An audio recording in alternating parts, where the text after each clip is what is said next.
Hi everyone, this is Sahil, and today we saw the interesting topic of Rook Endgames. We saw the most important principles that one should know. First of all, rooks belong behind passed pawns. If you or your opponent have a passed pawn, your rook should be behind it. Number two, rooks should always stay active. Rooks are supposed to be active pieces. It's better to have an active rook and be a pawn down rather than have equal material and have a passive rook. So always keep your rooks active, and the defensive job should be ideally left for the king. Number three, you have to know some theoretical rook endgames. For example, if it's a rook plus pawn versus rook configuration, the pawn on the g file can be held to a draw with passive defense, and the pawn on the f file is actually lost with passive defense. You need to know the Philidor position, the Lucena position, and all of these positions we discussed in today's stream. If you haven't checked it out, I highly recommend checking it out. It will help you build your understanding. I will put the link right here. And now we need to look at some puzzles based on the concepts we have learned. You can also attempt to do it directly even if you have not seen the stream, and if you feel curious about it, you can also check out the stream later. So let's look at the puzzles one by one.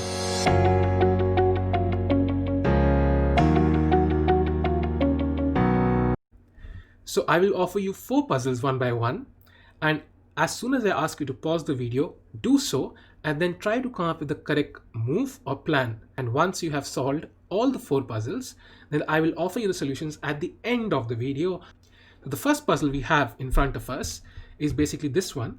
It's from one of my own games. Actually, all of the puzzles will be from my own games, and how I applied the principles that I learned, which I have covered in the stream, in my actual games, and how they helped me win many games over the board. So let's try to understand. This is your first puzzle. It's white to play. I was white here. This is the game from the World Open in Philadelphia, USA from 2016. And the material is equal. Black has an active rook. However, his king is also passive. My king is also passive. And he has these double pawns, which kind of lose flexibility for black.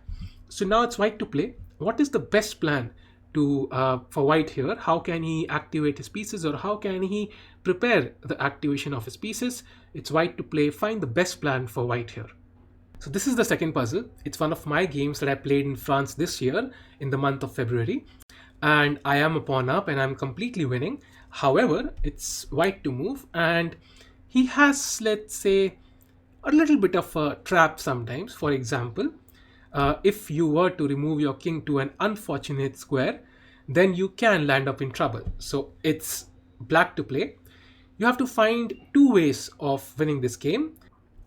This is the third puzzle, and it's again from one of my own games that I played in Philadelphia in 2016, and it's black to play. So you can see white has followed the principle of putting his rook behind his passed pawn. So now you have to choose, how can you stop this pawn? Do you try to stop it, or do you try to attack?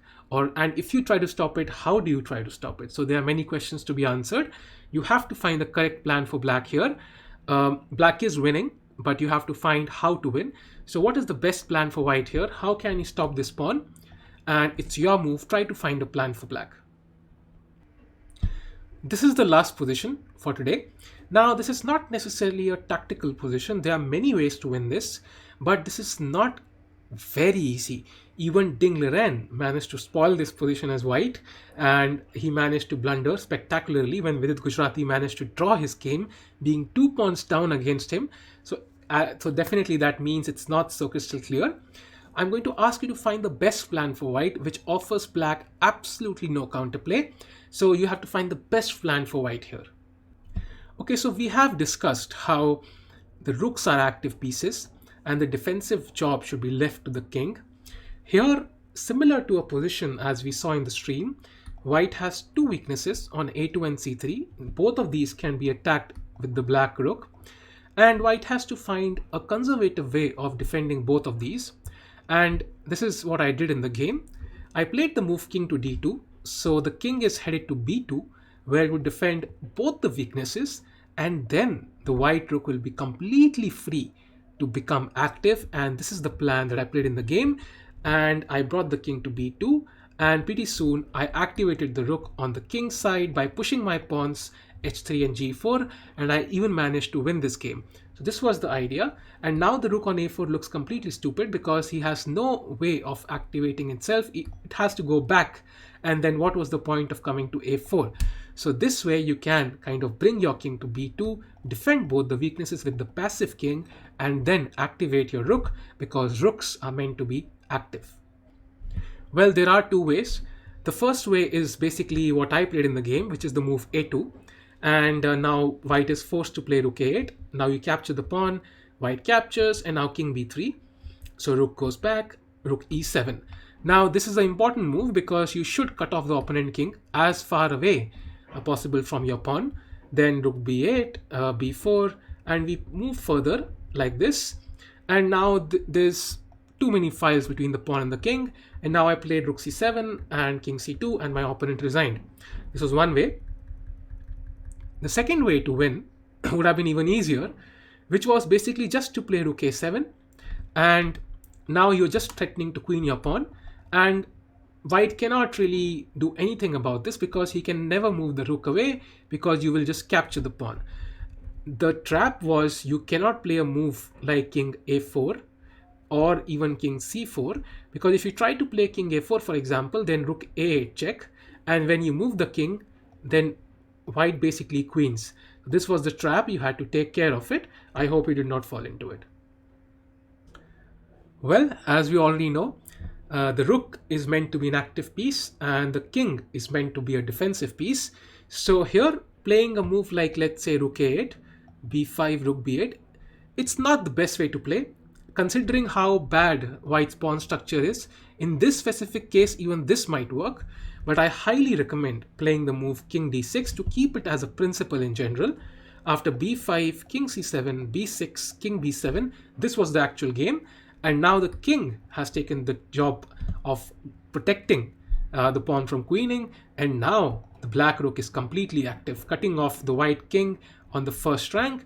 And now my opponent played the move rook b5. He's trying to break through with d5, but I played rook d2, rook b4, and after h3 my opponent resigned because he's completely lost. Next I can go rook g2. After king h1 I can go rook f2 and I will threatening mate and also threatening to capture here. So it's completely lost and my opponent resigned. So the best plan for white is to bring his king to the 7th rank and then exchange the rooks. That is the simplest plan. For example, g6 is also winning here. But then you have to play something like this and the king has to go back and it just takes longer.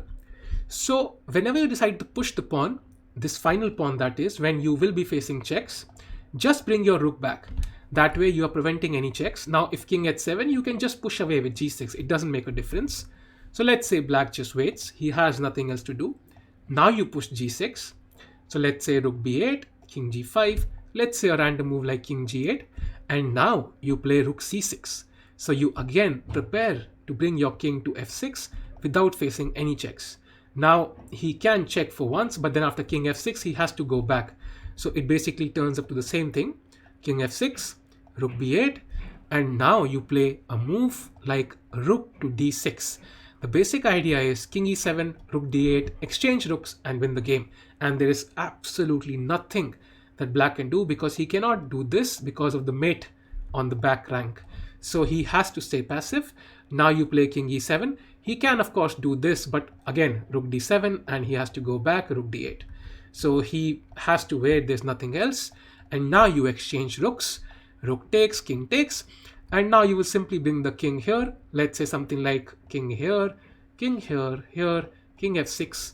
Anything would win here, to be honest. Now h7 and the king has to go here and you manage to queen. So this way you can manage to win this game. And the simple plan in this position is to not really bother playing g6 immediately because that is what Ding Liren did and he managed to land himself in some sort of stalemate. So the best way it is to first of all bring the rook back, protect yourself from any checks, then you push the pawn regardless of what black does.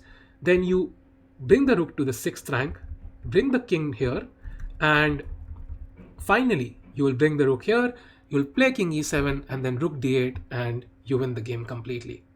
So guys, I hope you enjoyed this video. If you did, do like and subscribe, and if you have not checked out the stream which I put out for Rook Endgames, definitely check it out. The link is in the description because it will definitely improve your understanding of endgames and of chess in general. And as always, do take care.